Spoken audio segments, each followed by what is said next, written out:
Got a very wicked Shut up and power up. Right away, sir.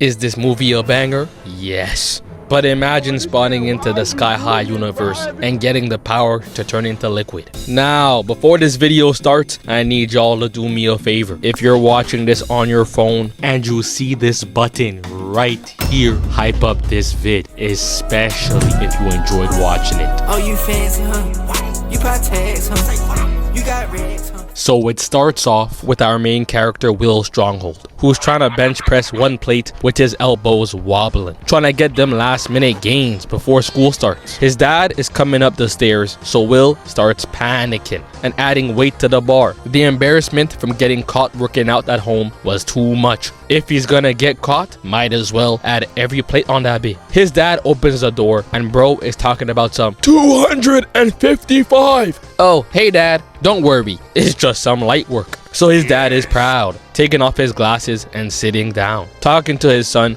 while just casually flipping around a 45-pound plate. The real reason why Will was panicking and adding weight was because his mom and dad are actually the two greatest superheroes to roam the earth. His mom can fly and his dad has super strength. And he has a lot to live up to, cause it's also his first day at his new school, Sky High. A school full of kids whose parents have powers. But Will don't got no type of powers. You slap him across the face and he's folded. Like, look at this. Will's friend Layla walks in to eat some breakfast, and Will also comes downstairs, and that's when his parents get a call. So the commander is like, there's trouble downtown. Big trouble. And we see them pull up to fight a big robot. She's holding her husband by the armpits, letting him fall towards the enemy to punch it in the chest. Will was sitting on the counter, watching the fight on the news. Sad as shit. Seeing his dad pick up the robot's head, cause now he feels like a loser, seeing his parents be so great, while he can barely run laps around the track. Even on the school bus, the driver, Ron Wilson, wasn't letting bro breathe. The second he found out Will's last name was Stronghold, he was starstruck. Passed him the business card too. Yeah, just give me a call anytime. They get to Sky High, and the first thing we see is someone with heat vision and freezing power, and even a woman who can clone herself. And this is where my concerns begin. These two are Lash and Speed. One has super speed while the other can stretch really far. Buddy is tapping the shoulder, talking about some this is speed, as if seeing a fat nigga with super speed isn't already insane. The Flash himself needs tens of thousands of calories per day because of the amount of running he does. This man is cheesing, but he either doesn't use his powers at all or is inhaling every item on the McDonald's menu 4 times a day. Is there something wrong with that? No, but you can understand my concern. Their first class is hero placement, where Coach Boomer appears in front of them, pointing and explaining that each student will demonstrate their powers and get classed as either a hero or a sidekick.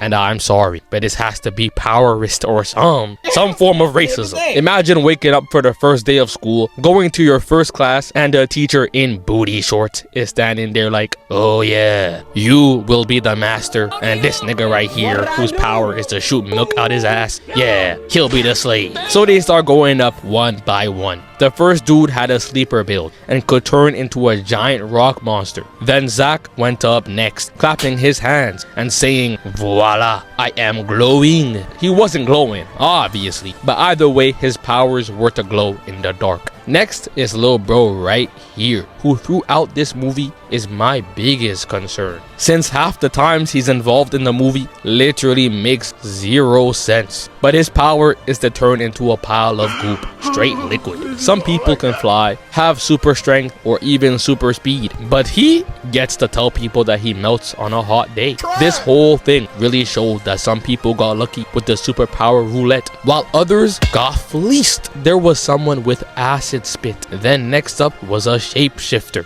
I was like, yes sir, they giving us back-to-back bangers. And then she turned into a damn guinea pig. I'm confused. Is she supposed to nibble at my toes? Then it was Layla's turn, but she refused to show her powers. She only believes to use them when the situation requires her to. Her powers were pretty much the same as Poison Ivy's, which is to control plants. She better than me. The second someone would have disrespected me, all of a sudden they on the news. This just in. A body was found getting eaten alive by a Venus flytrap.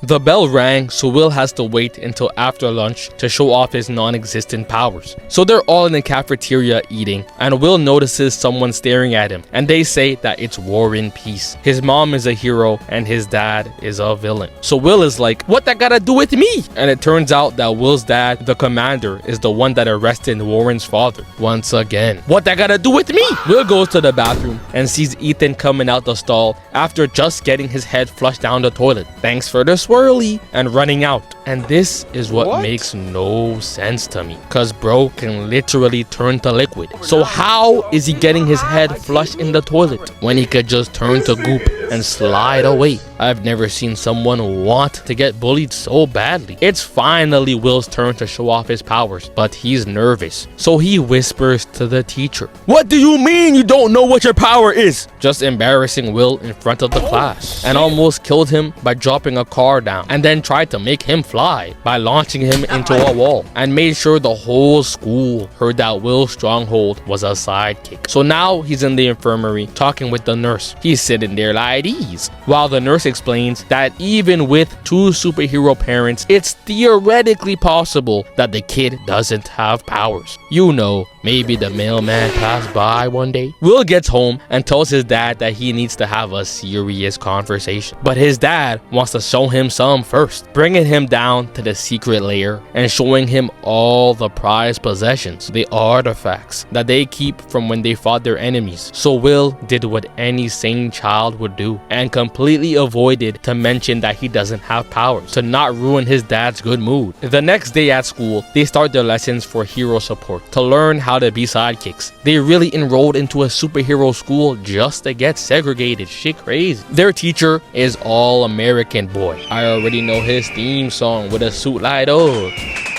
But he's a former sidekick for the commander. Zach raises his hand and asks when they get to pick their hero names, and the teacher says that they don't. Nah. When they graduate, they get assigned to a hero, and then that hero names them. Every single thing about this concerns me. So because they were born with dog shit powers, they get rewarded by getting assigned to a hero who will then name them as if they were a chihuahua. And to make it worse, the teacher, who was a former sidekick to the strongest hero of all time, and who not only wrote letters to that hero, but also saved his life, proceeded to find out from the son of the commander that the commander completely forgot about him. Every time the commander was being asked about All American Boy at the interviews, he was like, "Who?" Thought they were talking about Spencer James, that same nigga who needs to get back in the lab. He can't run routes. He even tried to be like, "Well, what about your mom?" with tears in his eyes, but she ain't never even mentioned bro's suit, let alone him as an actual human being. Bro got assigned as a sidekick, got given a name, and got forgotten about the second he was no longer needed. Oh, and also Zach really does glow in the dark. It still don't serve much purpose though. First human being to get his job replaced by a flashlight. Will was studying at home with his friends when his dad walks in saying hi and asking everyone what their powers are. I melt, I glow, I turn into a guinea pig. He had to take a step back and made his way to the kitchen. And then that's when he starts talking to Will, who says that every one of his friends are sidekicks. So his dad was proud. Look at my son helping the less fortunate. This whole conversation would be a lot more concerning if you replace the word sidekick with black person. A kid of your stature hanging around a bunch of sidekicks. And I could only imagine what your grandfather would say if I had brought some of them home. You know, Dad, there's none wrong with being a sidekick. Yeah,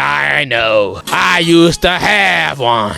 And once he found out that Will was a sidekick, he was enraged. Bro got so mad he was about to call the school and broke the house phone and had to go in his drawer of replacements to get another one until Will told him that he had no powers. He went ahead and had a long conversation with his wife. "You sure you ain't cheating on me? I haven't seen that mailman in about 15 years. Ain't that around the same age as Will?" Will. He was even debating whether or not he should drop his son in a vat of toxic waste. The little nigga needs to have superpowers by any means. Will is back in the cafeteria where Speed sees some food and obviously takes it and starts munching. And Lash trips Will and causes him to spill his food all over Warren. So now he's pissed. He gets up and grabs Will by the collar and almost sets him on fire. Now this is a superpower I can agree with. Being able to throw fire from the palm of your hands. He was setting up the perfect fastball, trying to cook Will alive. Will tries to run away, but Lash trips him again, making him fall on his face. And he just sees Warren walking up flexing. His dad may be an evil mastermind, but these powers insanely tough.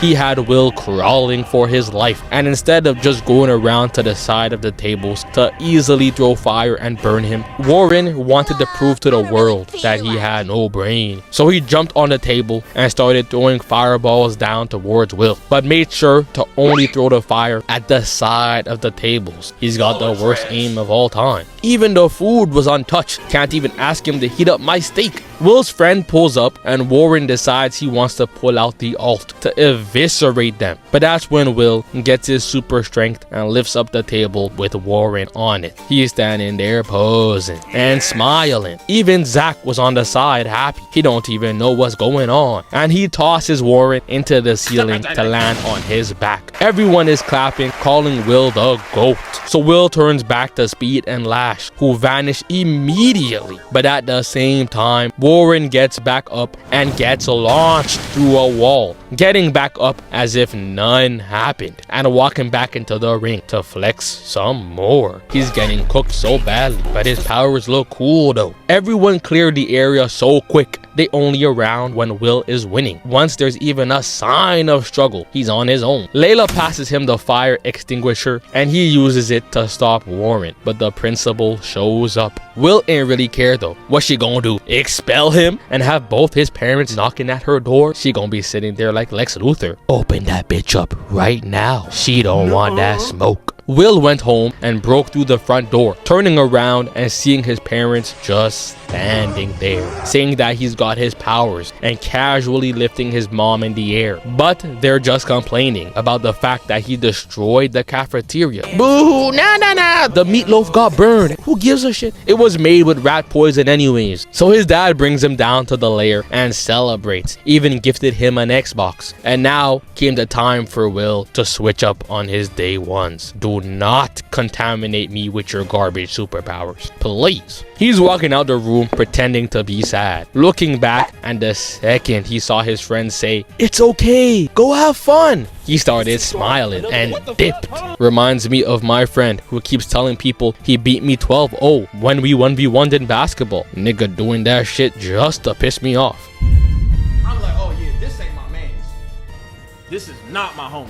Luckily though, he don't got no footage to back up his claims. The crazy part is this ain't even the only superpower world where some people have garbage powers. Deku cries a lot academia, same thing. The boys, same thing. Imagine spawning into the boys universe and instead of getting super speed, heat vision, blood manipulation, or even the power to be a worst version of Aquaman, you would just end up with her power. If you know, you know. Megamind is moving like Drewski, painting himself white, and decided to become a teacher, and tells Will that his partner for the lab will be Gwen, and their assignment is to build a freeze ray. Will looks up and starts panicking, seeing Megamind screaming at another student, because bro accidentally forgot the difference between rays and beams. Gwen helps Will build the freeze ray, and the teacher tested it out by shooting the idiot who forgot basic knowledge, and realized that Gwen is the one who made the freeze ray and not Will. The teacher was expecting it to blow up the student or something. The fact that he actually froze was alarming. But you see how concerning this is? This is the third person that got frozen. On the first day of school, a girl froze 2 dudes. This is how we all are around bad bitches. Yes, we! If Lauren London were to pull up right now, we are all going to be stuttering in the middle of the road, asking her if she would film a scene with Tarantino. By the time we realize what we've said, she'll be calling the cops on On you, twin, I'ma be gone. Gwen explains to Will that her powers allow her to control technology with her mind. Will is now talking to Layla when Ethan comes running around the corner calling for help when he gets grabbed away and was about to get shoved in a locker. Once again, this makes no sense considering his powers. They've got my brother out here looking crazy. MLK would be appalled. His power is to melt. He's standing there fixing his glasses as if he can't see how stupid he's moving. He shouldn't even be getting grabbed, let alone shoved in lockers. Zach, on the other hand, there ain't much he could do. Glowing don't help in any situation. And the second Will saved them, they started hiding behind him and insulting Speed and Lash. You see what happened to Warren? Y'all next. Why don't we settle this in PE? Yeah, okay, if Will beats you guys, then you leave us alone. Yeah, and if Will loses, y'all can dunk Ethan's head in the toilet every day. Will was so confused, he ain't even saying none. It's time for the game, and Will ends up getting paired with Warren, and the goal is to save the fake citizen from dying while fighting off the villains. The game starts, and Speed is already causing problems, making Will flip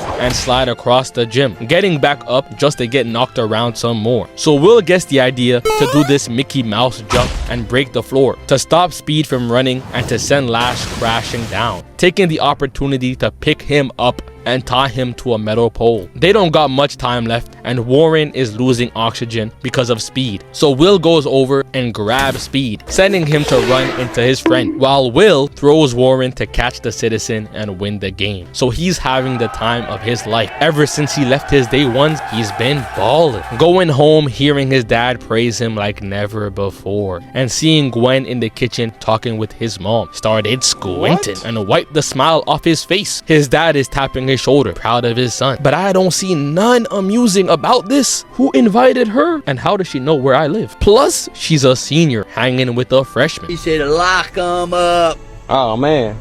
Lock 'em up. Will is there having a good time, even when Gwen invited his parents to homecoming so that they can receive an award, and he ended up completely forgetting about the fact that he made plans with Layla. His parents decided to show them their school yearbook pictures, and his dad was like, whoa, yeah, nah, that chick right there was weird, bro, just out of nowhere. But anyways, Gwen asked Will to the homecoming dance, and he obviously said yes. The next day, he sees Layla, who passes him a fortune cookie from the restaurant that he left her waiting at, and the note said, your loyalties are unclear when it comes to friends, on that Master Oogway type time. He looked up at her like, oh, you wanna fight this nigga now? I wanna fight, bro. What you mean? So anyways, Will is studying with Gwen, and she's asking if they could invite some more people over, but Will is not with it. His parents aren't home, and getting your ass beat by the two strongest superheroes don't really seem that fun. Until she got up and was about to leave, he changed his mind, and she invited half the school. Lil bro that could turn into a rock monster broke the couch, and this pissed me off because they thought I wouldn't notice. The girl that can clone herself was sitting here while also being behind Will over here, and when Will went to talk to Gwen, she also had a clone talking to her over here. And when Gwen dragged Will through the hallway, the girl was here and here. I would be so upset if I went to a party and saw the same girl around every corner talking to a different person, and she's taking up mad space in the crib. Will shows Gwen the secret layer because super strength doesn't reinforce your brain. Apparently he's still dumb. Layla shows up, and Gwen was being mean and told her to leave, and once Will found out, he decided to break up with Gwen and told everyone to get out, but it ain't even matter because his parents showed up.